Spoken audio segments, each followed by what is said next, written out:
Welcome back to the podcast, friends. I'm so happy to be with you. And today, you guys already know this one is going to be special because it's no other than Margaret Thompson joining me at the table. Nothing has changed since how many years ago? 13. Tea at the island, raising our kids. Yours are all in school now. Mine are getting there. But truly, this friendship right here has carried me through some stuff. That's sweet. Thanks for following me all the way to the Pacific Northwest. Thanks for picking me up. We just got back from Hawaii, so we are fresh and we are kind of crispy from the sun. But happy. Very happy. We had the most amazing time celebrating your husband. Yeah. Margaret's husband turned 40 years old. You can hold this if you want. Okay. He turned 40 years old, and we just had a party for a whole week. But it was food, fun, and fellowship. Y'all, this woman, I know she looks small if you're watching, but she can eat. She can eat, and pretty much every hour and a half she can eat. And we had another friend who could eat too. His name was Alex. And so together they would be constantly planning the next place we were going to stop at.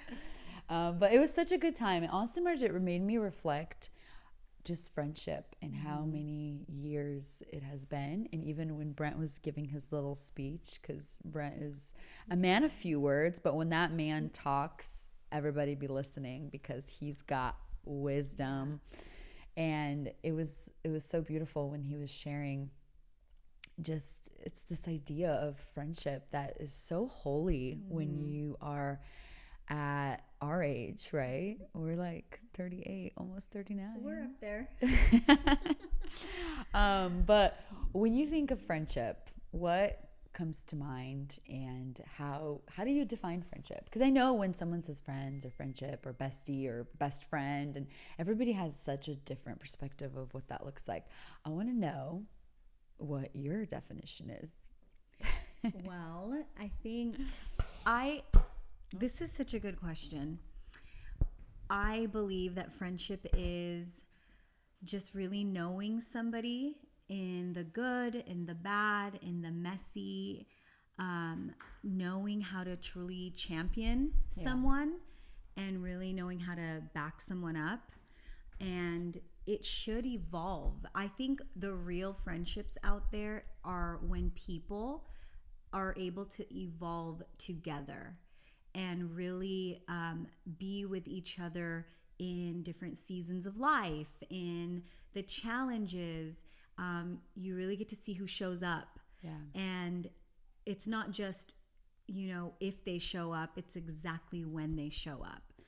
So I think that evolving together, even if you have different lives, is one big symptom of a true friendship. That is so good, because that right there speaks to the other side. What happens when one friend starts evolving and the other one is not?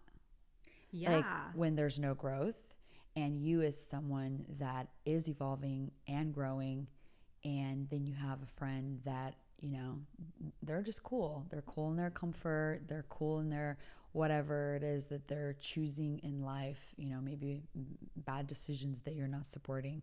So we're not seeing that growth, because I think this one's important, because I think people are afraid of letting go of friendships in their life because they're starting to experience, whether it's life or maybe community that's bringing them, higher, calling them up higher, bringing them closer to Jesus. And then you have friends that are, we ain't about that. Mm-hmm. So because involvement is so good. I think you and I loved how much we've been through together, but what if one of us was like, no, I'm cool. I'm cool in my comfort. I don't want to grow. Leave me alone. How do you I guess go after that? Because there are so many opportunities for us to be able to make new friendships. Maybe not in our 30s, it's harder. Yeah. But sometimes people hold on to what's comfortable, and they are missing out on probably deeper friendships that could happen and that you could evolve and,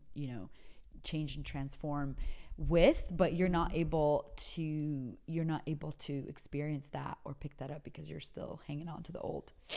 Well, I think we would watch pigs fly if that ever happened between us. Yeah. And I think... Did you hear that? We would watch pigs fly. And I think that for this, we just wouldn't allow it, you know? There's so many times where it's like, hey, that's wrong. You're off. What are you doing? Come up higher. Because a friend sees the potential. So good. A true friend might understand. I think that you might understand the reality of the moment, but you'll always find the potential. So good. And you have to call those things out. I don't believe in a comfortable, everything is always rainbows and butterflies.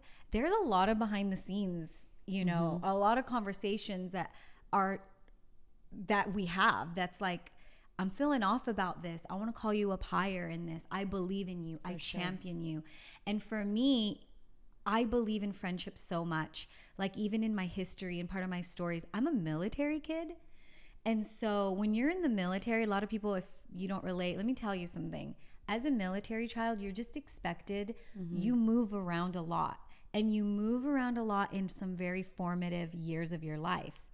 And so when you move, you have this, even as a child, you begin to like, okay, I have to start fresh. And in starting fresh, you kind of take on the like, I can only put my best foot forward. Because with military kids, it's a community. And so you come into a community, you live in a designated place. Your commonality is all of our parents are in the military. And we have to put our best foot forward, knowing one of us can move at any moment.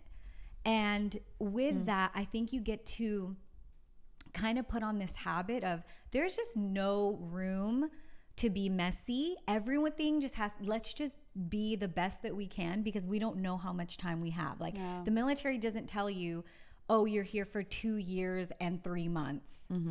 I mean, they'll just call you, you have a week and you're moving. Yeah. So I would have a rotating amount of friendships and relationships. So I kind of realize now in my adulthood, I kind of took on this, like, I can only put my best foot forward. It's very difficult to be messy. And when the good side of that is I became very loyal. The bad side of that is I'm not just going to cast my pearls anywhere because I don't know what you're going to do with that.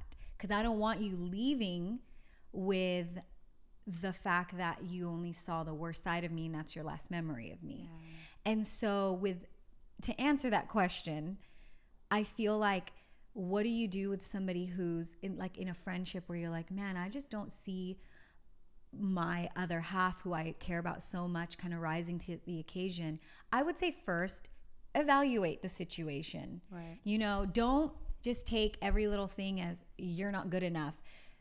Really evaluate, am I just having bigger expectations than they're willing to meet right now? Evaluate yourself, bring it to the Lord, and in that evaluation, resolve some things, see what's worth fighting for. And sometimes an evolution of a friendship is just that. I've had friendships where it's like, this is just where this person is. I need to resolve that. I don't want to, it's not like I'm going to ignore them, but I just have to shift things around. So then there are those ones that I'm like, nope, you're not getting rid of me. I don't care how much you kick and scream. You're with me for life. Like, I am after you. This is not a season. This is a lifetime. That is so good. Yeah. Okay, so I literally remember when we became friends. First of all, Margaret, she was crazy in the best way for me because, as y'all know, I've kind of opened up about just my, I don't know, perfect self back in the day, wanting to be perceived as someone that's amazing and gracious and kind. And this girl unraveled me. She gave me permission to fall apart in her weakness, or in my weakness. I felt like she showed me that no, like it's okay to show up messy. And that's one of the things like I want to go after. I think it's so sometimes in friendship we do only put the best foot forward, and when we're not on our best foot, we hide out. Yeah. And then when we're ready to come out again, we're like, okay, I'm back. I'm good again. And so I do not think that that is real friendship. And of course, like I love how you define, like there's seasonal friendships. There's friendships, that come along when you least expect them, and all of a sudden like this person's in your heart and you can't get rid of them. I think it's really valuable, really, really important and valuable to build friendship. Yeah. Because friendship doesn't happen to us. No. There's no way that you are going to get a friendship handed to you unless by some, I don't know. It's typically when you're young and you spend a lot of time together with someone, you evolve into, still, it's you build with time. And so I think one of the most important components in friendship is building something together. And so I just even wanted to kind of chat about like what made, so when we met, we essentially got past the cute stuff, and I was in really pretty much was pregnant, gave birth, was in my crazy postpartum, and literally wanted no one in my life because I was depressed. It was a very heavy season. I don't think I've ever actually done like a postpartum podcast. That would that would be a very interesting one, because I literally was pregnant and people would tell me, hey, like when you have your baby, just, be prepared. There's some hormonal things that could happen. Just here's ways you can, go after it. I'm like, that is not who I am. Okay. I do not get depressed. I do not have that problem. So I was in complete denial, whether it was going to happen or not. I should have just had awareness, but I just chose to deny all of it. And then when I did have London, I just was like, nope, this isn't postpartum. This is just my life falling apart, And so I find it so like moving, Marge, that in that very, very hard, difficult, vulnerable season, like you would just show up. Like this girl was like, I don't care if you're not going to open your front door. I'm going to open your front door and I'm going to go to your kitchen and clean. And I remember sitting there on the couch, nursing my baby and watching you wash my dishes. And I'm like, I don't even know this girl. Like, I mean, like I do, but I don't.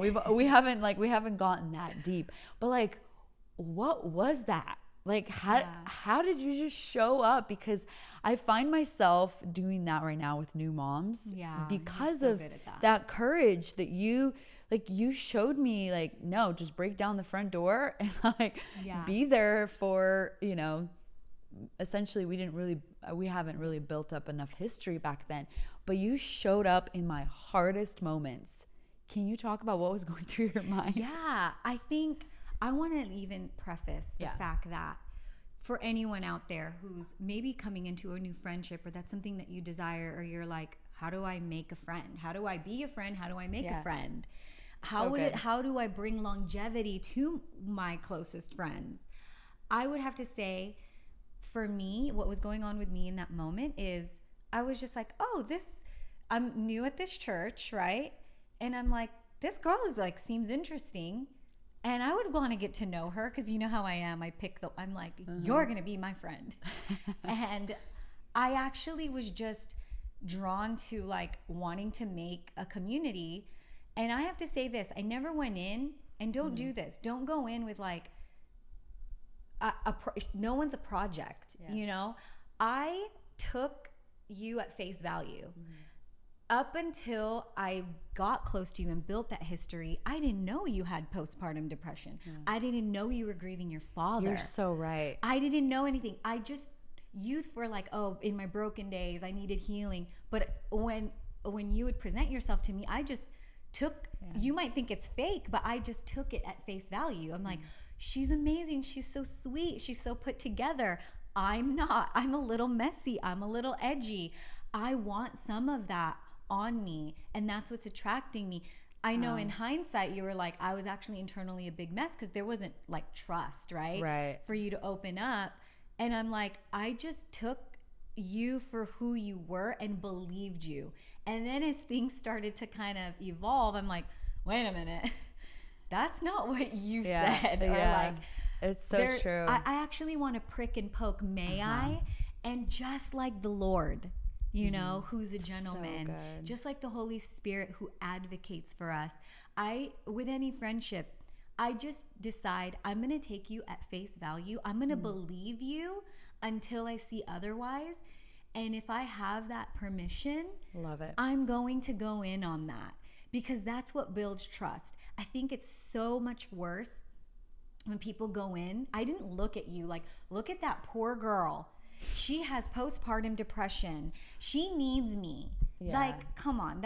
I think that's the worst thing. And that's so funny. I You're think right. that's why people in trauma bond. hindsight, no, sure. In hindsight, I think you were just like, oh, like I have 2 little ones. She just had a little one. Like we were connecting, but it's wild because you don't know what you're building when you're building. Yes. That's the adventure. You're building, and it makes me so overwhelmed with gratitude, Marge, because back then we had no idea where we would land. Yeah. Like we were just like doing the thing. Yes, we were. And I was like literally processing her old dog with her the other day, Samson, who was just there for all of it. Samson was this beautiful German Shepherd, and he, like, whenever I would show up to your house, like, he would just sit there with us while we drank our coffees and took care of our babies. And I think of those moments, and now it's wild because we were building into something. Yes. So much greater. No expectation. 100%. Other than togetherness. Yes. That's the key. And I think, like, I just want to commend you on, you didn't know, but yet you came in with a serving heart. Like, you literally, I remember you cleaning my house, and I'm like, what is she doing? Making soup. And I'm like, this girl, you know, obviously I'm not processing any of it with her because we don't have that much relational equity yet.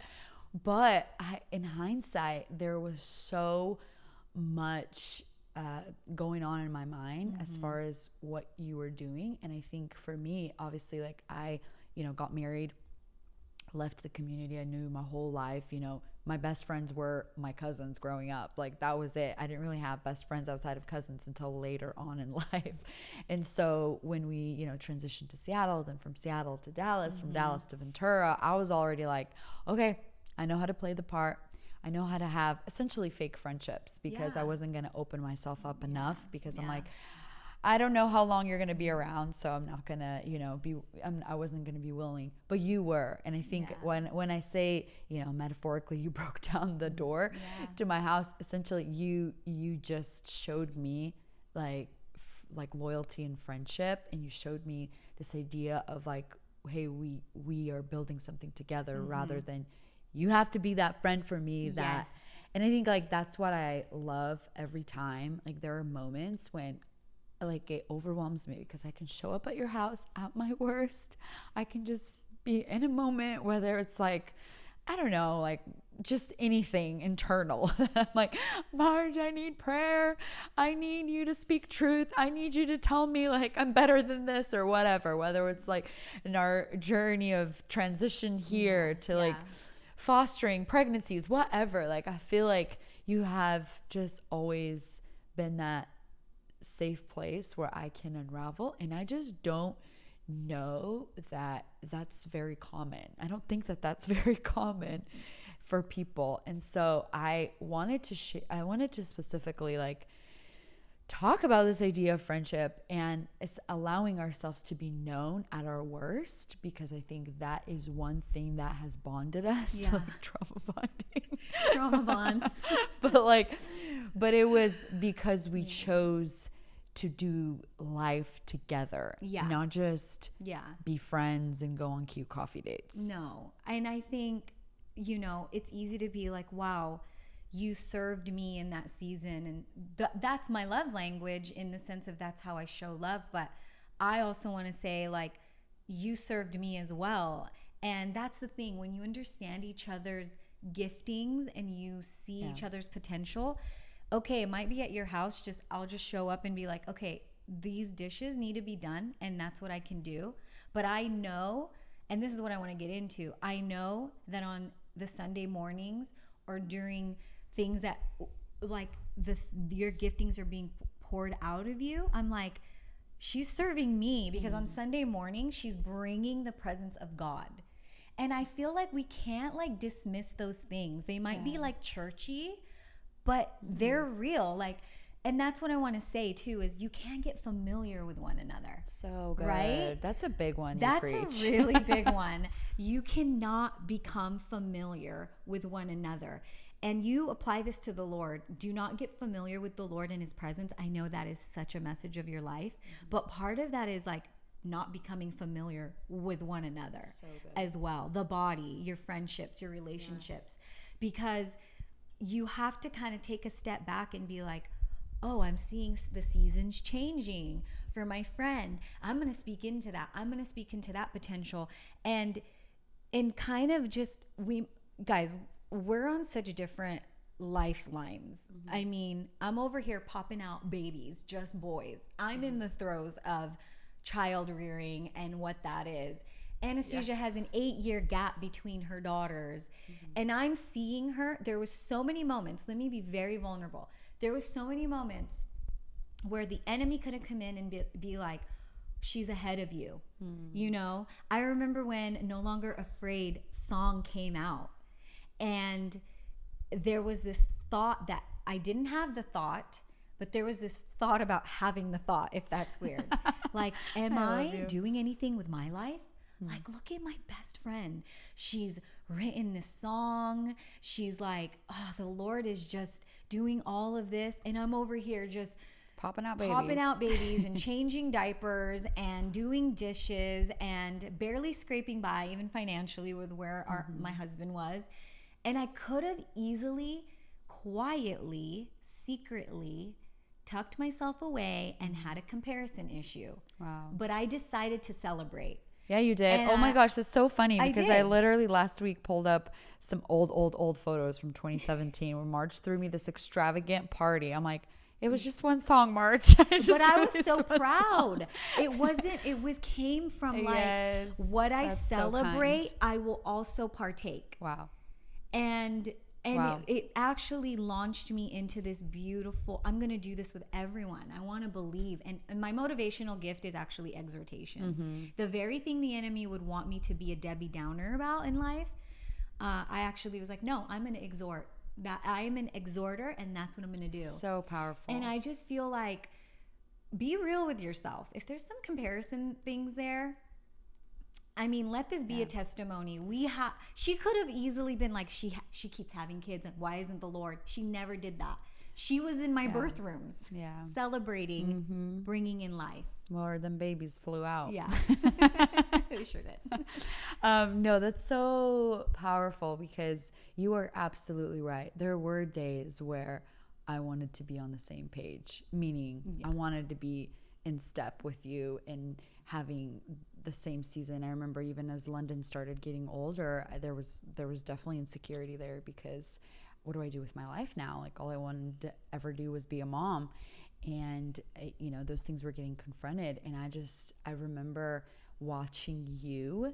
I think what really helped shape those seasons for me was how Marge, she didn't really have this thing where she didn't separate like the Lord, ministry, her family. I think watching you like turn your kitchen into your ministry room and like constantly interceding for someone. Like, I'd walk into her house and like her Bible was open, her journal was out, and she's like scribbling, you know, all the things while she's changing a diaper, while she's trying to make a meal. And I think for me, that spoke volumes. That spoke so much more than my ministry from the stage or wherever I was at in that season. And I think for me, I remember just kind of looking back, you know, and realizing, wow, we actually did so much ministry at home with our babies while we were together, just like processing life and processing, you know, what God was doing in each of us. Like, and we didn't need, you know, Bible studies and platforms for that. Wow. And I think it's so admirable for me to look back and see that like you whether we are on the stage today or off the stage or in, ministry gatherings or just in our homes, like we are the same people. Yeah. And I just value that so deeply because Yeah.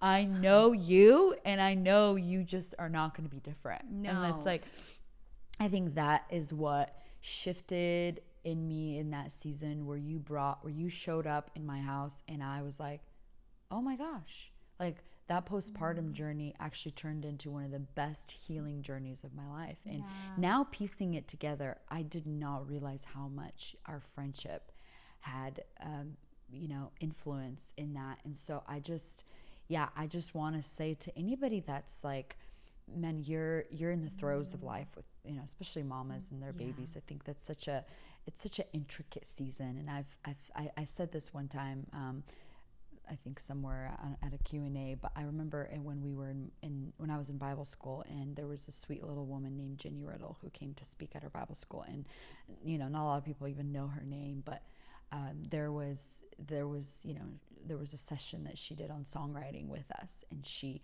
said, y'all, like she's a sweet Southern little woman with like 5 children, and she was like, you don't even know that Revelation song, it came out of me changing diapers and cooking soup. And I was like, oh my gosh. Yeah. This is the woman that wrote Revelation song, like the most popular song out there now, decades later. And she was just bringing us into this moment of how she never separated, her ministry from her ministry at home, essentially, and she's like, I raised those babies and I would just sing to the Lord. And I watched you do that. Like, maybe it wasn't singing, but you were constantly praying. You were constantly interceding for someone, constantly calling someone to encourage them and exhort them. I think all along you were doing the ministry that God had already put inside of you and you didn't even know it. Yeah. Let me actually share a testimony for the mamas out there, and just how funny and caring Jesus is. He's so kind. In that, verse in 2 Timothy 2:1 says, let the kindness of Christ Jesus be your source of strength. And there's this moment that I had that I think was so catalytic to what you're talking about. I was a mom of I had the 3 boys, 5, 3, 1. And I remember driving in our little Traverse van. And back in the day, I don't know if you guys remember, we had like the discs, like, the CD player. CDs. Like, you were cool if you had 6 in there. Like, you could change it. For younger people, we used to have this thing in our cars where it's like you can choose which CD it's a round thing. And with there's music. 12 to 15 songs on it. And if it rotated, I was like, man, this is a baller car, And I remember it was a particularly really difficult day. Those were probably the hardest child rearing ages. And I had to run an errand. I'm just going to be honest, I was in self-pity. I'm like, all I wish is I could go to prayer and to the church conference, and I just want to be in meetings, and I just want to get away from the kids. But here I am with a 5-year-old, a 3-year-old, a 1-year-old. They're crying in the car. The boys were punching each other. And I remember thinking, I have a moment here where I can just put on, sometimes we put, the kids like songs. For some reason, I didn't know there was a Dr. Seuss like audio book in there. And I just hit something like number 4. And it was a continuation of the audiobook, and Dr. Seuss quoted in the car. It's from, I don't know which book, but the quote says, you'll be soaring to high heights. You'll be flying with the high flyers who see the high heights. Something like that. And I remember thinking, that's for me. Like, you'll be on your way up. You'll be seeing great sights. You'll be flying with the high flyers who soar to great heights. And the Lord spoke to me and said, that's going to be you. And I'm living that today. Wow. I'm living that with what we're building, with where we're going, the Reformation, like everything. And I remember in that moment, the Lord said, I'm talking to you. Wow. It was not Dr. Seuss. I know, so unspiritual of me, but it was Dr. Seuss that had to get to me and say, this is your ministry. This is where you're at. This is going to be the best days of your life. And I'm telling you, those boys were the worst congregation I've ever had. They never tithed. They treated me poorly. They never listened to me. And I remember that moment because I remembered I will dedicate this season to growing my formation like no other. And I missed that season. Wow. That is so precious. I want you mamas to know that you have to be in your season and you have to love your season. Yes. And every season you are in, you are building something. And you can intentionally build or you can let it happen to you. Yeah. And I think it's in that intentionality is where we look back like us and be like, wow, do you remember when you came over with the burritos and you messed me up? And I have this chapter in my No Longer Afraid book about the burritos when Brett and Marge came over, and that just did something to me. And now years later, because it was all the, you know, the intentionality and friendship that we get to live in the fruit of what we built. And the trust, there's symptoms of deep trust. My last child was a preterm. My water broke at 33 weeks. Do you want to know the first person that I called? I'm sitting in the bathroom and I'm calling her, and she's in the middle of dinner with our pastors. And I said, my water broke. You need to come. She dropped everything to be there. Everything. Because I felt the safest to tell her. My husband wasn't even home. I called you first. Yeah, no, that's so precious. I think it's so valuable to build intentionally and understand that you will get to live in the fruit of what you end up building. And so it's really easy, Marge, for people to look and see something great that's built and say, oh, I want that. Like, I want to find that. Yeah. And I did a podcast with Vic where we talked about you don't find good, you build good. Yeah.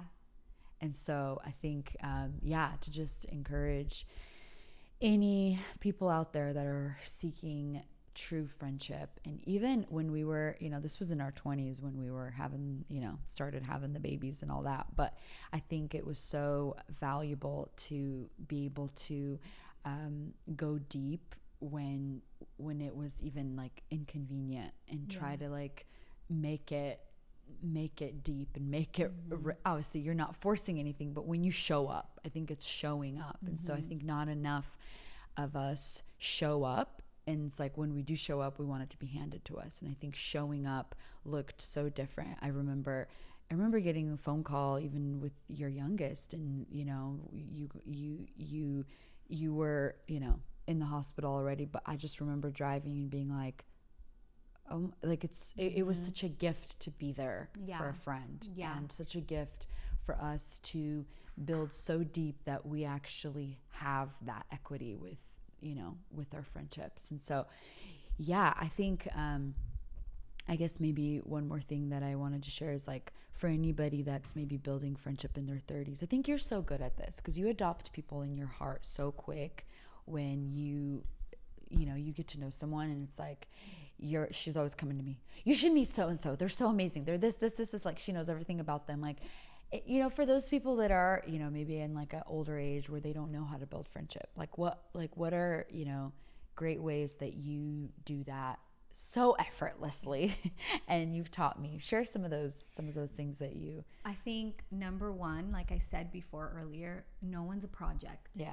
Take everything so good, Marge. at face value with just looking at the potential. So no one's a project. If that's how the friendship starts, it's not going to have longevity. Something that you mentioned, show up for people. But can you show up for people with never expecting? Like, I showed up for you. I think one of my biggest pet peeves is when somebody like reminds me of what they did for someone or what they did for me. I think that's an ick for me, right? The third, and I think the most important, is if you're going to evaluate a friendship, I think one key sign that it's a really healthy friendship is there is a revelation of Jesus. Come on. The best, I always say this, the best prayer, the best anything that you can do should reveal Jesus. because he is the best friend you can ever have. That song, oh, what a friend I have in Jesus. So good. And if you don't know what good friendship looks like, I have to say, you don't know who Jesus truly is. He is the bestest friend you can ever have, and he can give you the most wisdom, and he can give you the most insight, and he models that. So good. So I think those are probably the three. And honestly, just be interested and be interesting and be fun and live life. I love you. You know? Yeah. And I think bringing your whole self, not like, oh, you can have this part of me, but you can't have this part of me because this part's not safe for you because, you know, for whatever reason. I love to go after that. When people bring themselves half-heartedly, I want to know what the other half is. Yeah. Because it's not friendship unless it's our full heart. Yeah. Because then we're just building something artificial, and that's not real because we're not being fully known, or we're not getting to know someone fully. But I love that. Just simple keys to friendship, and it's something that we have a lifetime, you know, to build. But also, I think the faster you get to this place where, wow, I should probably open up my heart and I should work on areas. Like, if you don't have close friends in your life, I would really challenge you to become aware of you. And why is it that you don't have close people in your life? Because I think it's really easy for us to make it about everyone else and say, well, here's why, you know, this person's not it, and my community is just not it. But I think that you can find friendship anywhere. You just have to be willing to be that friend. And so I wonder, I mean, some of us need more, you know, time with our friends than others. You know, this introvert right here, she I'm just kidding. she I mean, I love that I'm talking about myself in third person. I don't know how that happened. I accept you for who you are. Yeah. I think it's beautiful, but I will say, at the end of the day, if it's too much of being, you know, because Marge just called me out. She's like, hey, you're hiding. I'm like, no, I'm just an introvert. No, you're hiding. Okay, then I'm going to hide with you, and I'll be very quiet. I won't talk, but I'm going to be right here. Because, and you know that can be my weakness. So anytime, like, anything, you know, anything shaky or vulnerable takes place in my life, she's like, I'm coming at you. I don't care if you say yes or no. I'm here. And so I think it's that, like, that's really helped me understand, like, why am I hiding? Well, because I want to bring up the best version of myself, and right now I can't. So I'm just gonna step back. Yeah. And that is not the time to step back. No. Actually, it's the time to step forward and be fully known and ask for help. Yeah. Yes. And I'll say this. One last thought for me on friendship. There's a verse in Proverbs that says, if you want a friend, you have to be a friend. And for me, this is going to be a win-win. If you want a friend, you have to be a friend. How do I be a friend? Again, I really want to, like, just hone in on get to know Jesus. Come on. It's a win-win. You get to know Jesus more, and then you get to have friends. That's right. Like, what's the loss in that? Absolutely. Hardly anything. Maybe a little dignity. Maybe a little bit of less self-righteousness. But it's a win-win. So good. Because the most attractive thing about you will be Jesus on the inside of you, coming through you. And I think that's what makes us so attractive anyway. So I think you're absolutely right. It's like whenever our lives are, you know, whenever there's stuff happening and transformation is happening, like, have you noticed how drawn people are to your life when, like, there's movement, there's change, and it's like all of a sudden you're seeing people notice you? Well, because they're noticing Jesus in you. I think anytime I have watched, you know, whether it's my own, you know, journey of Jesus transforming, you know, my whole life, and just even watching when I started to become one with the message that God has called me to, like, watched how many people are drawn to that. And I'm like, okay, some of you are not really drawn to me. I think you're just drawn to the message, but you want to be my friend, which can't be friends with the whole world. But I'm telling you, you're so right. Like, becoming friends with Jesus and getting to know Jesus in that friendship way is so stunning, because it literally will come through every other relationship in your life. So I want to give you guys one activation before. You better. It's very quick. You better, girl. I feel like this topic might be bringing up, oh, I need to have some conversations with my friends, right? Like it might provoke kind of I think I need to go after some stuff.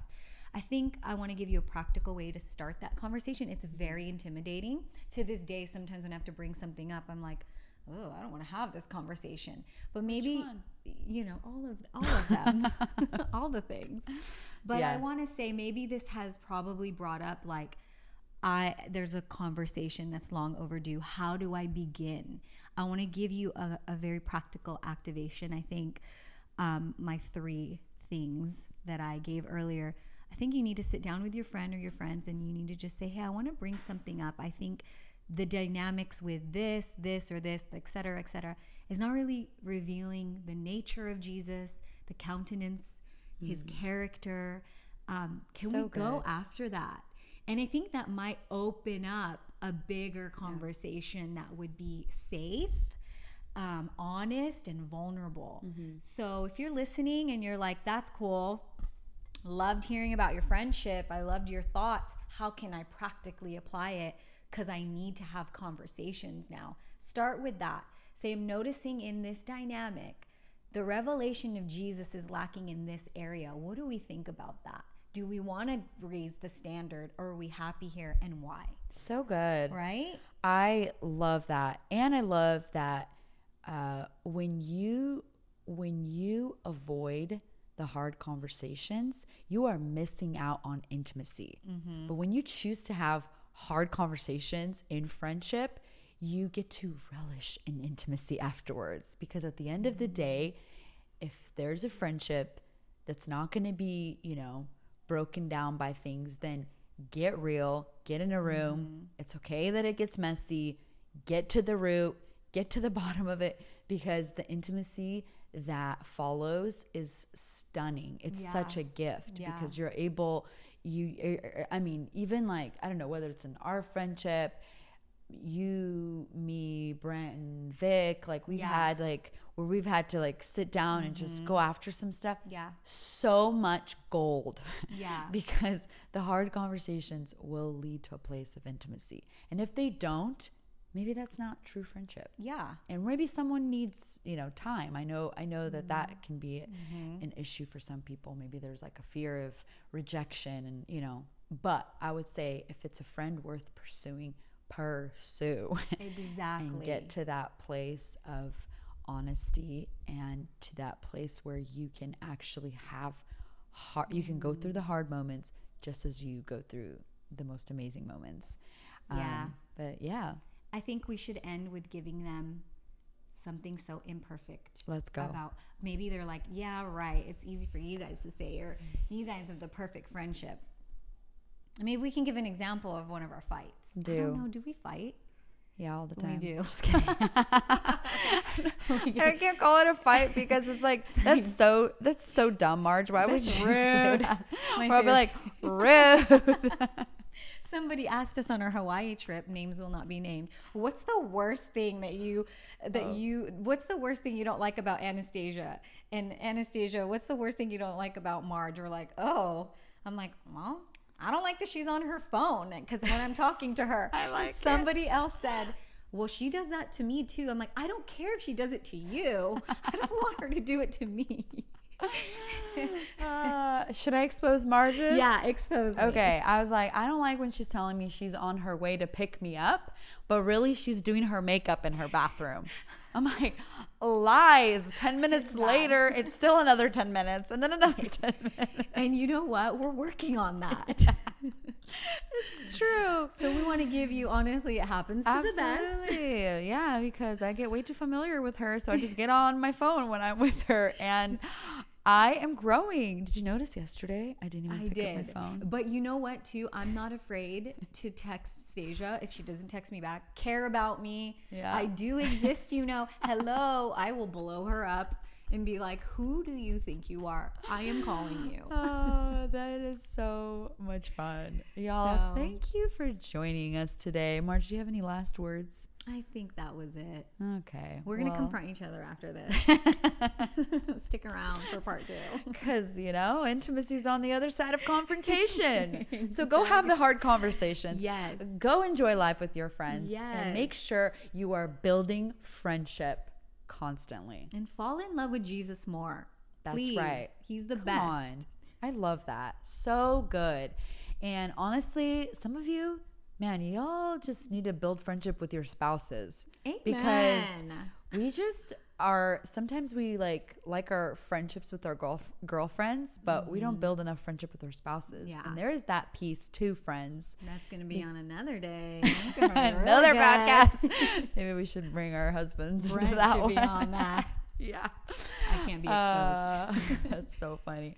No, very true. It's so, friendship is healthy in any type of relationship. And so let's build healthy. So here's to healthy friendships, Marge. Cheers. Cheers. Love I'm y'all. going to drink this.